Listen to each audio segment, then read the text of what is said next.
Hello दोस्तों, स्वागत करता हूं आपकी अपने YouTube चैनल पर। आज हम डिस्कस करने वाले हैं एक नए टॉपिक को, जो है NCERT, national council on education research and training. आज हम इसके बारे में पढ़ेंगे, इसके परिचय को पढ़ेंगे, फिर इसके क्या उद्देश्य हैं और NCERT के क्या कार्य होते हैं और भारत की शिक्षा में इसका क्या योगदान है, वो हम पढ़ने वाले हैं। तो मेरा नाम है रमेश बिश्नोई और चलिए इस वीडियो को शुरू करते हैं। अब हम पढ़ेंगे कि NCERT क्या है। NCERT की फुल फॉर्म की बात करें तो national council of educational research and training. स्थापना की बात करें तो इसकी स्थापना 1 सितंबर 1961 को हुई थी। भारत सरकार द्वारा स्थापित एक स्वायत्त संस्थान है ये। इसका हेडक्वार्टर कहाँ पर है तो नई दिल्ली में है। और इसका ध्येय वाक्य यानी मोटो की बात करें तो विद्या स्मृति मश्नुते, यानी शिक्षा से अमृत की प्राप्ति होती है। अभी हम बात करेंगे इसके मुख्य उद्देश्य की और इसकी प्रमुख जिम्मेदारियों की। तो शैक्षणिक अनुसंधान करना, यानी स्कूली शिक्षा में सुधार के लिए नए शिक्षण शास्त्र यानी पेडागोजी और नवाचारों पर शोध करना। पाठ्यचर्या और पाठ्य सामग्री का विकास। NCERT का निर्माण, जो NCERT 2005 था, उसका निर्माण भी किसने किया? NCERT के द्वारा किया गया। और राष्ट्रीय स्तर पर मानक पुस्तकों का लेखन करना। जो NCERT की बुक्स आती है कक्षा 1 से 12 तक, और शिक्षक शिक्षा यानी कि टीचर एजुकेशन की जो बुक्स आती है वो भी इसके द्वारा छपाई जाती है। पूर्व सेवा, प्री सर्विस और सेवारत, मतलब जो इन सर्विस टीचर होते हैं उनकी शिक्षकों का क्षमताओं का विकास भी NCERT करती है।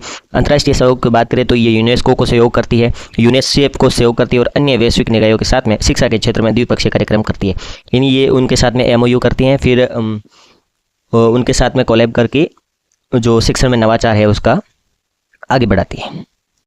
बात करें हम अगर इसके संगठनात्मक ढांचे की, तो ये एक शासी निकाय है, यानी कि गवर्निंग बॉडी है। इसके अध्यक्ष की बात करें तो कौन होता है? केंद्रीय शिक्षा मंत्री। भारत सरकार के जो शिक्षा मंत्री होते हैं वो इसके अध्यक्ष होते हैं। और इसके सदस्य सभी राज्य और केंद्र शासित प्रदेशों के शिक्षा मंत्री होते हैं, वो उनके सदस्य होते हैं। और UGC के अध्यक्ष होते हैं, वो भी इनके सदस्य होते हैं। और प्रख्यात शिक्षाविदों। अकादमिक और प्रशासनिक प्रमुख की बात करें तो इसमें जो निदेशक या डायरेक्टर होता है वो इसका अकादमिक प्रमुख होता है, और संयुक्त निदेशक। यह संगठन राज्य स्तर पर SCERT, राज्य शैक्षिक अनुसंधान प्रशिक्षण परिषद और डाइट के साथ मिलकर काम करता है।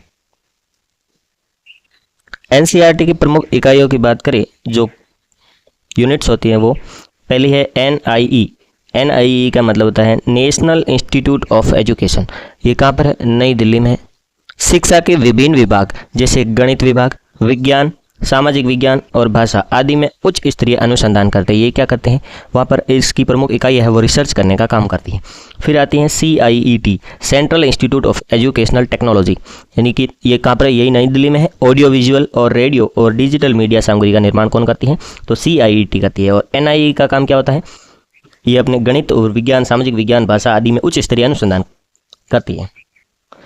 अब इसमें एक और इकाई है जिसका नाम है Pandit Sundarlal Sharma, central institute of vocational education. ये भोपाल के अंदर है और ये व्यावसायिक शिक्षा का विकास और शोध का काम करती है। और ये सभी क्या है? ये एक NCERT की बॉडीज़ हैं और ये इसमें साथ में मिलकर काम करती है। और उसके बाद में है RIE, regional institute of education. कहाँ कहाँ पर है? अजमेर में है, भोपाल, भुवनेश्वर, मैसूर, शिलोंग में। ये इसके क्षेत्रीय स्तर पर शिक्षक प्रशिक्षण और अनुसंधान का काम करती है। अब हम डिस्कस करेंगे NCERT के मुख्य उद्देश्य की और इसकी क्या क्या जिम्मेदारियां हैं, इसके बारे में डिस्कस करेंगे। पहली जो इसका मुख्य उद्देश्य क्या है कि शैक्षणिक अनुसंधान करना, एजुकेशनल रिसर्च करना। मतलब एजुकेशन के क्षेत्र के अंदर जो भी नवाचार होते हैं उनमें रिसर्च करने का काम कौन करती है? तो NCERT। और NCERT का मुख्यालय की बात करें तो कहाँ है? नई दिल्ली में है। और स्कूली शिक्षा यानी कि कक्षा 1 से लेकर 12 तक सुधार हेतु नए शिक्षण शास्त्रीय और पेडागोजी, नवाचारों पर शोध करने का काम। पाठ्यचर्या और पाठ्य सामग्री का विकास, NCERT का निर्माण और राष्ट्रीय स्तर पर मानक पुस्तकों का लेखन करना। शिक्षक शिक्षा यानी कि टीचर एजुकेशन। टीचर एजुकेशन में 2 प्रकार की होती है, एक तो पूर्व सेवा यानी कि प्री सर्विस, और एक सेवारत यानी इन सर्विस। शिक्षकों की क्षमताओं का विकास करना। अंतर्राष्ट्रीय सहयोग, जिसमें बड़ी अंतर्राष्ट्रीय संगठन है, यूनेस्को है, यूनिसेफ है और अन्य वैश्विक निकायों के साथ में शिक्षा के क्षेत्र में द्विपक्षीय कार्यक्रम करना, यानी उनके साथ में MOU करना। और जो भी वैश्विक स्तर पर शिक्षा के क्षेत्र के अंदर जो ग्लोबल लेवल पर जो भी नवाचार आते हैं उनको अपनाना और उस पर रिसर्च करने का काम NCERT का है। उसके बाद बात करें राष्ट्रीय पाठ्यचर्या की रूपरेखा, यानी कि NCERT और कब आया था? 2005 में आया था एनसीएफ 2005। और एनसीईआरटी का क्या कनेक्शन है? एनसीईआरटी भारत में एनसीएफ यानी कि नेशनल करिकुलम फ्रेमवर्क तैयार करने वाली प्रमुख मुख्य एजेंसी है। यानी कि एनसीएफ को तैयार किसने किया था? एनसीएफ को तैयार करने वाली संस्था थी एनसीईआरटी। एनसीईआरटी ने इसको तैयार किया था। ऐतिहासिक यात्रा की बात करें तो भारत में कितनी बार एनसीएफ आ चुका है? अब तक 4 बार। 1975, उसके बाद में आया 1988 में, फिर सन 2000 में और सन 2005 में। ज्ञान को जीवन से जोड़ना और रटन जो प्रणाली है उसे मुक्ति पाने के लिए एनसीएफ आया था, नया करिकुलम आया था। इसके तहत रटन प्रणाली से मुक्ति पाई गई और जो करके सीखने पर जोर दिया गया। और अब नई बात करें एनसीएफ ऐसी 2023 की, तो स्कूली शिक्षा के लिए एक नया ढांचा एनईपी 2020 के तहत 5+3+3+4 ये जो संरचना पर आधारित नया पाठ्यक्रम बनाया गया। अब बात करें एनसीईआरटी की प्रमुख डिजिटल और आधुनिक पहल की बात करें, मतलब एनसीईआरटी ने क्या क्या डिजिटल इनिशिएटिव चलाए हैं। पहला है Diksha, one nation one digital platform. ये दीक्षा क्या है? एक प्लेटफॉर्म है, इसमें QR आधारित डिजिटल पाठ्यपुस्तकें और इंटरैक्टिव कंटेंट मिलते हैं। यानी कि हमारी जो कक्षा 1 से लेकर 12 तक की जो भी पाठ्यपुस्तक है उसमें पाठ से जो पाठ शुरू होता है उसके मतलब पाठ के जस्ट पास में यहाँ पर एक QR कोड होता है। QR कोड को स्कैन करते ही दीक्षा में वो उसका डिजिटल पाठ्यपुस्तक या फिर उसका वीडियो सोल्यूशन मिल जाता है। ये एक अच्छा इनिशिएटिव है। और इसके बाद में एनसीईआरटी का एक और पहला है ई पाठशाला। ये 2000 से अधिक ऑडियो वीडियो और डिजिटल ई बुक्स मुफ्त एक्सेस में यानी कि फ्री में आप एक्सेस कर सकते हैं ई पाठशाला एप्लीकेशन की ओर से। उसके बाद में इसका डिजिटल इनिशिएटिव की बात करें तो एक PM ई विद्या DTH चैनल होते हैं, उसमें एक क्लास और एक चैनल ऑनलाइन माध्यम के द्वारा दूरस्थ शिक्षा किसी को प्राप्त करनी हो तो ये PM ई विद्या के तहत कर सकता है। फिर मनोदर्पण, महामारी और मानसिक तनाव के समय छात्रों और शिक्षकों में अभिभावकों के लिए मनोसामाजिक सहायता देने का काम मनोदर्पण करता है। और अभी बात करें राष्ट्रीय मूल्यांकन और सर्वेक्षण की, नेशनल सर्वे की बात करें तो NAS नेशनल अचीवमेंट सर्वे पूरे देश में कक्षा 3, 5, 8 और 10 के छात्रों के सीखने के स्तर जो लर्निंग आउटकम्स होते हैं उसका राष्ट्रीय स्तर पर व्यापक मूल्यांकन किसने किया? एनसीईआरटी ने किया। एनसीईआरटी के द्वारा किया गया। और परख जो एक है इनका सर्वेक्षण है और राष्ट्रीय मूल्यांकन के तहत आता है। एनसीईआरटी के तहत स्थापित एक नया राष्ट्रीय मूल्यांकन केंद्र है जो देश के सभी स्कूल बोर्ड के मूल्यांकन मानकों से समानता लाता है। राष्ट्रीय शिक्षा नीति NEP 2020 में एनसीईआरटी की क्या भूमिका है? तो पहली बात तो कि नया पाठ्यचर्या ढांचा 5+3+3+4 ये मॉडल क्या कहता है? 5 साल, पहले 5 साल, उसके बाद में उसके 3 साल, उसके बाद के 3 साल और फिर 4 साल, कुल कितने हुए? 5 + 3 8, 8 और 3 12, 12 और 4 16 वर्ष, यानी कि 16 वर्ष तक बच्चे की शिक्षा की बात की गई है। मॉडल के लिए नई पुस्तकें और शिक्षण सामग्री की रचना करना किसका काम है? एनसीईआरटी का। और ये 5+3+3+4 मॉडल कब आया? ये मॉडल आया हमारे NEP 2020 के तहत। उसके बाद में FLN की बात करें, फंक्शनल लेवल ऑफ लर्निंग की बात करें, निपुण भारत मिशन के तहत है बुनियादी साक्षरता और संख्या ज्ञान, फाउंडेशनल लिटरेसी एंड न्यूमरेसी, मतलब बच्चे को बुनियादी जीवन की जो भी सामग्री होती है उसे सीखना बहुत ज़रूरी होता है। मतलब ये उसके लिए FLN होना बहुत ज़रूरी है साक्षरता के लिए एक विशेष सामग्री जैसे कि जादुई पिटारा, खिलौना आधारित शिक्षण, टॉय बेस्ड पेडागोजी, भारतीय कला संस्कृति और खेल आधारित शिक्षण पद्धतियों का एकीकरण का काम किसने किया?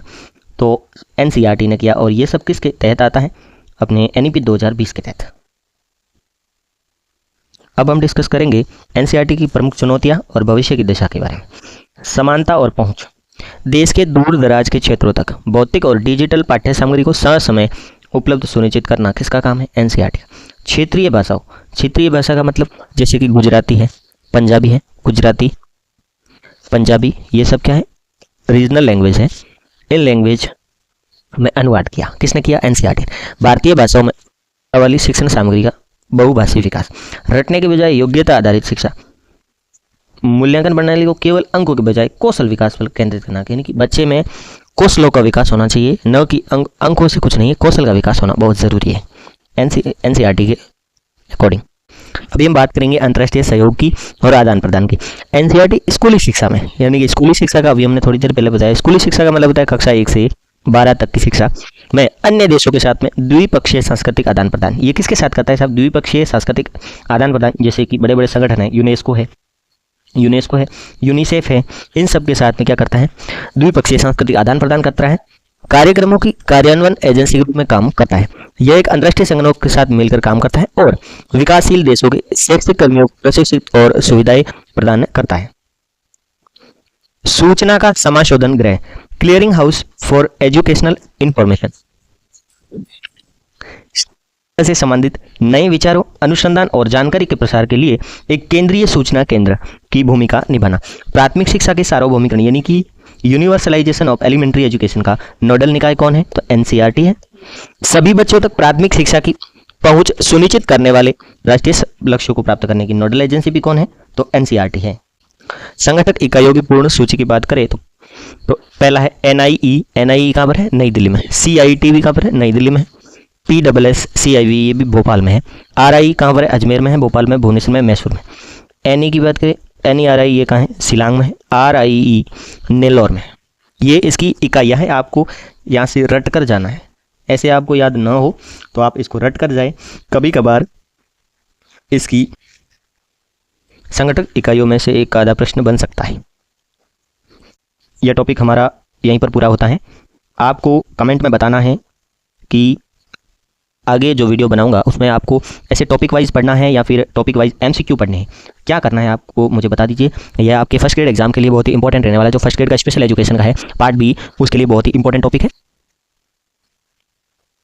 तो दोस्तों, अगर आपको वीडियो पसंद आया हो तो वीडियो को लाइक करें, चैनल को सब्सक्राइब करें और बेल आइकन को प्रेस कर दें, जिससे कि आपको नई अपडेट्स बिल्कुल मिल सके बहुत जल्दी। Thank you for watching.